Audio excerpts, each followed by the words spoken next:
They put the gizzards and liver for the sauce. And my pikin dey put am like that. I only tell am say make e put am. I know say my body never dey for cook, so I just dey show am wetin wey e go put, how e go put am. See, I say make e put the sauce, the meat sauce, so that e go dey steam with the tomato. After now, we go taste am, whether how e dey.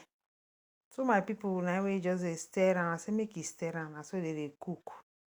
You know, when you want to teach them, I've been teaching them. He has been seeing it, but I've never put it into practice. So today I say, okay, now I know the feel fine now. Even though I don dey better small, dey improve, but I never start dey where I fit dey cook. So na now everything be don ready. I say make e taste am. See am, we don collect am.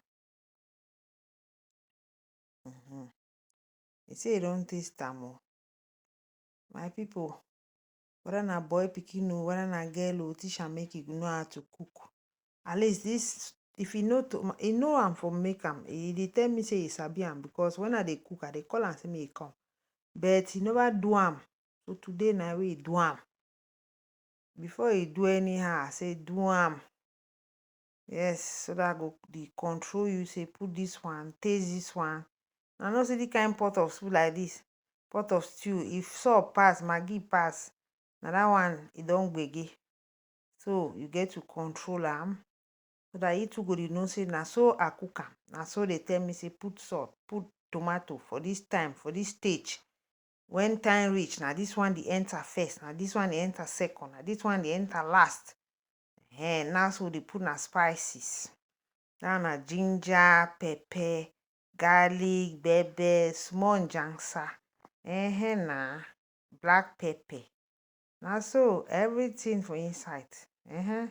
Green spice, everything dey inside it. I just mix, I blend everything. Wow. Now my pikin dey put am like that oh. Not talk say na boy pikin go cook, no be girl, or na girl pikin go cook, no be boy.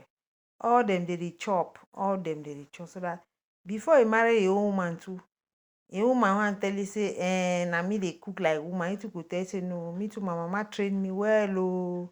So train your child. Help am. Help am make tomorrow you no go dey buy na chop. Now no say this chop wey they dey buy am for outside, e dey make some pikin dey fat anyhow. Chop any intoxicated thing. See better sauce now. See as e dey shine. Wetin mama no go teach your pikin better thing. Teach your pikin how to cook, so that when e grow, e dey stay one. If you dey go university, you no stay again for your house. See as tomato dey done now. That's how you know that tomato is ready. That one sauce don be there. No way, wetin remain na only to put meat and taste am. Now the hour this for put meat. You know, see my boy. Now he dey put some. Nah, guy, watch this video and share. Help me to share this video, so that make mama the way they need to teach that pikin. They use now other people their pikin they stay for their house. Say come and do this, come and do that. Call your child. Even in Europe, yeah, call your pikin. No leave am make only dey play game. Because tomorrow you no go know how to cook, and it go be in your fault.